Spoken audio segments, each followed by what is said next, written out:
Hello students. आज हम class 8th का सब्जेक्ट हिस्ट्री का लेसन नंबर 4 अंडरस्टैंड करेंगे, जिसका नाम है tribals, dikus and vision of golden age. Tribals हो गए आदिवासी, ठीक है, ट्राइबल्स जहाँ पे हैं आदिवासी। और डिकूस जो होंगे उसको हम आउटसाइडर बोलते हैं, ठीक है, आउटसाइडर्स। आप यहाँ पे वर्ड देखिए जो मैंने यहाँ मेंशन किया आउटसाइडर, डीकू को वो आउटसाइडर बोलते थे। कौन? ट्राइबल्स पीपल, जो वहाँ पे जो ट्राइब्स में जो लोग रहते थे वो बाहर से आए हुए लोगों को आउटसाइडर को डीकूस बोलते थे।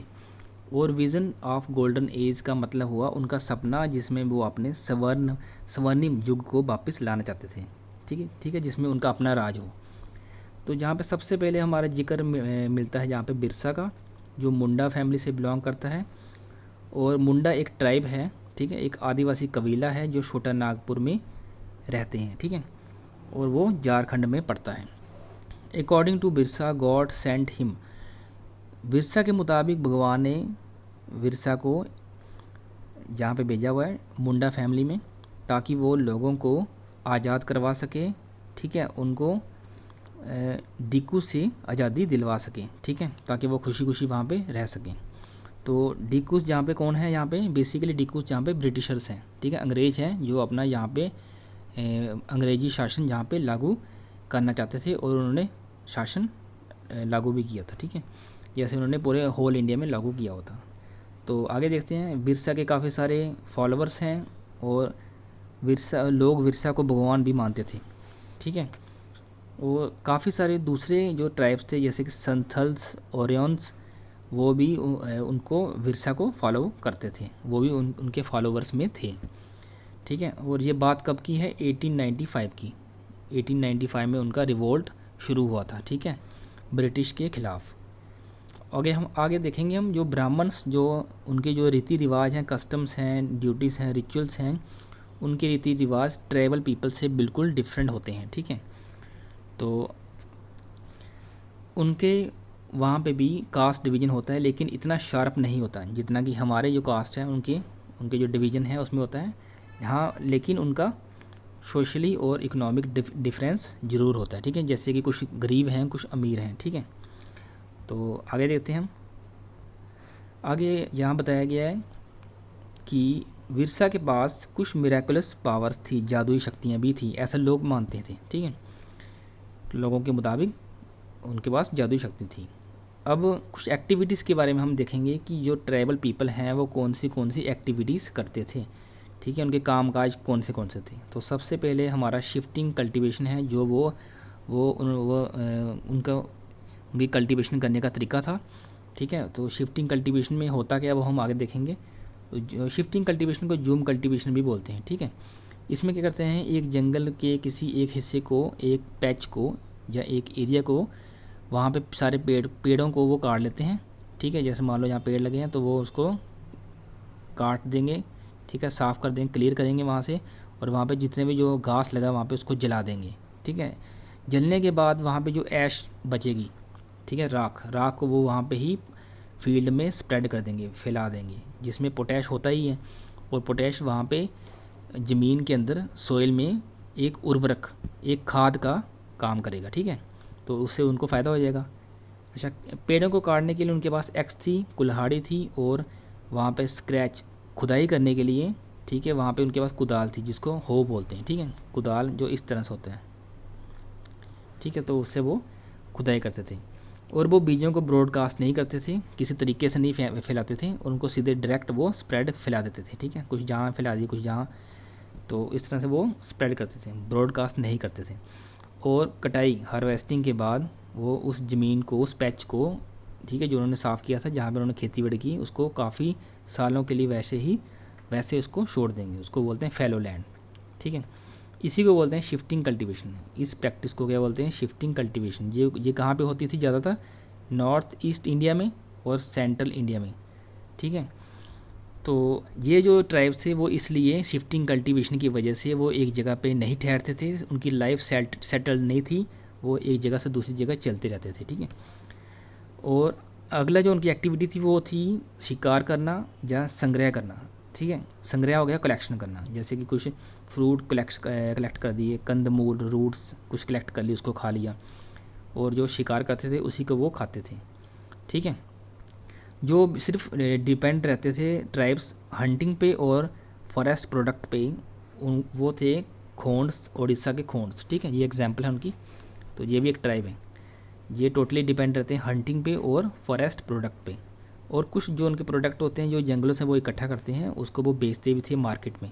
ठीक है, और जंगलों से ही उनको दवाइयाँ भी मिल जाती थी, हर्ब्स, ठीक है, जो जड़ी बूटियाँ होती थी, और वो तेल निकालते थे महुआ और साल के पेड़ से। ठीक है, ये वो तेल का इस्तेमाल करते थे इन तेलों का। और जो इन कबीलों के आसपास जो गांव बसते थे, वहाँ के जो लोग थे जो लेदर का काम करते थे या फिर वीवर थे, बुनकर थे, वो इन लोगों से कुसुम के फूल और पलाश के फूल खरीदते थे, जिसको वो डाई के लिए इस्तेमाल करते थे। ठीक है, रंगने के लिए। अच्छा, फिर जब क्या होता था, जब जंगलों में सामान कम हो जाता था, जैसे कि फूल फल कंदमूल कम हो गए, तो वो काम के लिए आसपास के इलाकों में जाते थे। कौन? Tribal peoples. ठीक है, तो कुछ ऐसे लोग ट्राइबल पीपल भी थे जो सिर्फ जंगलों में ही रहते थे, वो काम करने को अपनी डिग्निटी के खिलाफ मानते थे। ठीक है, डिग्निटी के बिलो मानते थे। ठीक है, तो ऐसे लोग, ऐसे जो ट्राइब थे वो कौन से थे? बेगा, ये उनका नाम बताया हुआ है। बेगा ट्राइब्स ऐसा मानते थे कि वो सिर्फ जंगलों पे ही रहना पसंद करेंगे। ठीक है, आगे देखते हैं। Tribesmen see outsider who gave loan.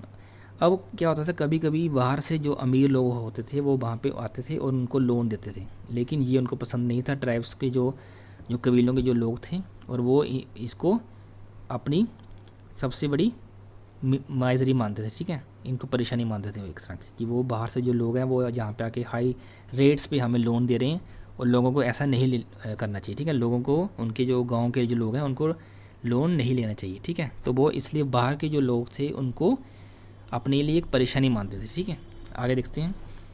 अगला जो उनकी एक्टिविटी थी वो थी पशुपालन। ठीक है, एनिमल रेयरिंग। कुछ लोग थे वो सिर्फ जानवर ही पालते थे। कुछ ऐसे आदिवासी थे जो सिर्फ जानवरों को ही पालते थे, जैसे पंजाब के वन गुज्जर्स, आंध्र प्रदेश के लवादीस, कुल्लू के गद्दीस, कश्मीर के बकरवाल। ठीक है, ये एक पेस्टोलिस्ट थे। ठीक है, एक जगह पे नहीं रहते थे और हमेशा अपनी जगह को चेंज करते रहते थे। ठीक है, चलिए हम आगे देखते हैं। तो आगे उन्होंने मुझे बताया कि कुछ ऐसे कबीले वाले थे, आदिवासी थे, जिन्होंने अपनी ज़िंदगी को सेटल कर दिया था, और वो एक ही ज़मीन का इस्तेमाल करके खेतीबाड़ी करते थे। ठीक है, वो थे मुंडास, छोटा नागपुर में वो रहते थे। अब आगे हम ये देखेंगे, how did colonial rule affect tribal lifes. उन्होंने कैसे प्रभावित किया जो आदिवासी है उनकी ज़िंदगी को। ठीक है, तो सबसे पहले तो उन्होंने यह किया, जब उनका शासन वहाँ पे लागू हो गया उनके ट्राइब्स में, ठीक है, आदिवासियों में, उनके कबीलों में, तो उसके बाद क्या किया, जो हेड होता था उनका ट्राइब्स, वो सिर्फ एक रिप्रेजेंटेटिव बन के रह गया। ठीक है, ब्रिटिश का। अब जैसा ब्रिटिश बोलते उनको वो करना पड़ता, और अंग्रेज़ों को उनको नजराना भी देना पड़ता था। ठीक है, किनको? हेड को, जो गाँव का जो हेड होता था उनके कबीलों का। ठीक है, इसलिए वो अपने रीति रिवाजों को अच्छी तरह से नहीं कर पा रहे थे। ठीक है, ट्राइब्स जो ब्रिटिश के आने के बाद ट्राइब्स जो थे वो अपना रीति रिवाज, कस्टम, ड्यूटीज़ नहीं कर पा रहे थे। ठीक है, अब वो ब्रिटिश चाहते क्या थे, वो चाहते थे कि ये यहाँ पे ही सेटल हो जाएं एक जगह पे, और हमारा जो काम है उसको अच्छी तरह से करने दें हमें। ठीक है, हमें आसानी हो जाएगी ऐसा करने से, जब वो एक जगह पे सेटल हो जाएंगे, क्योंकि उनको एक चीप लेबर मिल जाएगा, सस्ता लेबर मिल जाएगा। ठीक है, ब्रिटिशर वांटेड रिवेन्यू, और उनका रिवेन्यू भी चाहिए था। ठीक है, कर चाहिए थे उनको, पैसा चाहिए था, तो इसलिए उन्होंने वहाँ पे लैंड सेटलमेंट शुरू किया, जैसे उन्होंने बाकी हिस्सों में, भारत के बाकी हिस्सों में लागू किया होता। तो इसलिए उन्होंने ज़मीन को नापा। ठीक है, और कुछ जो कबीले वाले थे उनको लैंड ऑनर बना दिया, और कुछ को टेनेंट्स होता है जिनको रेंट पे करना है। ठीक है, जिनको कर देना है।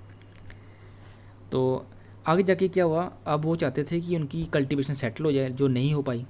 तो जब ब्रिटिश को लगा कि यहाँ पे नहीं हो रहा है, नॉर्थ ईस्ट इंडिया में खासकर, ठीक है, सेटल कल्टीवेशन नहीं हो पा रही है, तो उन्होंने कहा कि चलो आप शिफ्टिंग कल्टीवेशन को ही कैरी ऑन करो। ठीक है, कुछ सबको नहीं कहा, लेकिन कुछ को कहा।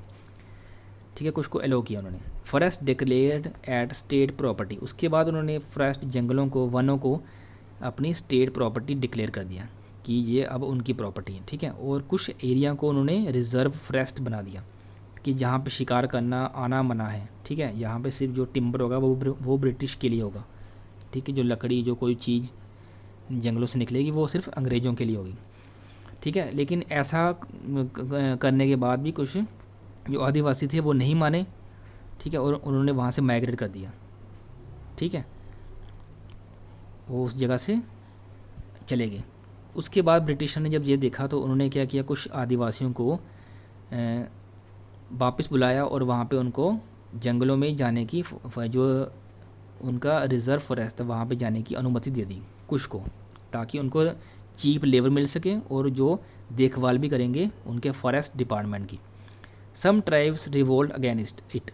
उसके बाद क्या हुआ, जब ब्रिटिश के जुल्म ज़्यादा बढ़ गए, ठीक है, उन तो जो ट्राइब्स थे उनको उन्होंने रिवोल्ट कर दिया, ठीक है, ब्रिटिश के ख़िलाफ़। ये कुछ यहाँ पे नाम बताए हैं, सोंगराम सांगा इन 1906 इन्होंने रिवोल्ट किया, और फॉरेस्ट सत्याग्रह शुरू हुआ 1930 में, ठीक है। ये बाद में हुआ, लेकिन अब आगे देखेंगे कि इस समय क्या हुआ। तो पहले हम ये देखेंगे कि इनकी प्रॉब्लम्स क्या थी, जो वहाँ पे जो ट्रेड हो रहा है, ट्रेड के अंदर उनकी, व्यापार के अंदर उनकी क्या प्रॉब्लम थी, क्या परेशानियाँ थी जो ट्राइब्स के पीपल को झेलनी पड़ रही थी। तो इसमें क्या हुआ, महाजन जो थे बाहर से जो यहाँ पे आते थे गांव में और सामान खरीदते थे और लोन भी देते थे, लेकिन उनका इंटरेस्ट जो था वो हाई था, और वो काम करवा के जो पैसे देते थे, वेजेस, तनख्वाह उनको वो बहुत ही कम थी, ठीक है। तो वो उनको एक्सप्लॉयट कर रहे थे, ठीक है, वो उनका एक्सप्लॉयटेशन हो रहा था। आगे हम देखेंगे केस वन के अंदर बताया हुआ है कि वहाँ पे काफ़ी ज़्यादा मात्रा में वो सिल्क कोकून्स को खरीदते थे, सिल्क कोकून्स को वो खरीदते थे, ट्राइब्स थे। कौन? अंग्रेज़। ये कहाँ पे था? खासकर हजारीबाग झारखंड में।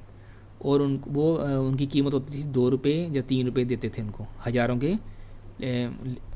कोकून्स लेने के बाद। और उनको वो बेचते थे कहाँ पे, जो बाहर की जो मार्केट थी वहाँ पे वो बेचते थे कितने दामों पे, अगर 2 रुपये दिए तो उसके 5 गुना ज़्यादा, ठीक है। तो उनको प्रॉफिट इतना ज़्यादा होता था, लेकिन जो ट्राइब्स के जो लोग थे उनको प्रॉफिट बहुत कम होता था, ठीक है।